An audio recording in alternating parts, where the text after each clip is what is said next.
Sa inyo at narito, magandang araw po. At narito po muli tayo sa Loyalty in the Book of Matthew chapter 7. At tatunghay na po natin, nandito po tayo sa pagkatapos po ng point number 3. Loyalty of God is when we ask, seek, and knock.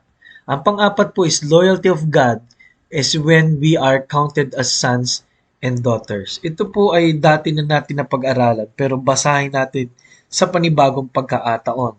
Ang Matthew chapter 7 verse 9. Or what man is there of you, whom if his son asked bread, will he give him a stone? Or if he asks a fish, will he give him a serpent?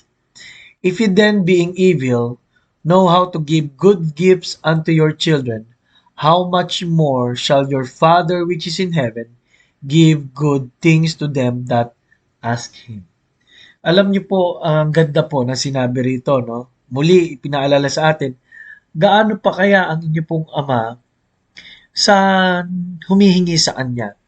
Kasi kung sa ama sa ah, normal, ano po, sa laman, pag naghingi ng tinapay ayon sa talata ay hindi mo bibigyan ng masamang bagay, ano po. Now, the loyalty of God is when we are counted as sons and daughters. Ay, imagine niyo po, no? Sino ba naman ang mag-aampon ng hindi kaaya-aya para po sa nag-aampon, no? Meron po ba mga mag-aampon dito, no? Tapatan lang din na yung inampon niyo po, halimbawa ay pilay o sorry po kung sabihin kong ganyan, ano? O bulag, ano po? Wala po. Siguro kung pipili ka ay yung pogi o maganda. Pero ang Diyos po ay hindi na po namili pa. Lahat ng tao ay kanya na pong kinupkop sa lahat ng sumampalataya kay Kristo. At ganun po katapat ang Diyos doon sa lahat ng pangako sa Old Testament para maiayos lang ang buhay ng tao.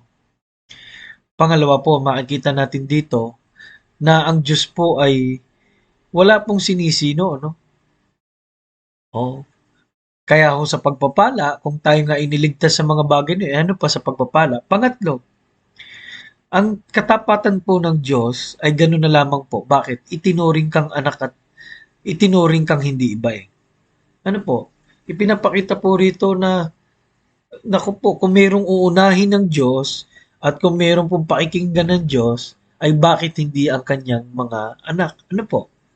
Kaya salamat po sa katapatan ng Panginoon. Ngayon pong araw na to, tandaan po natin na namang gagawin po natin, magkaroon tayo ng lakas ng loob, hindi dahil para magmalaki, kundi ngayon ay alam natin tayo ay espesyal sa harapan ng Diyos.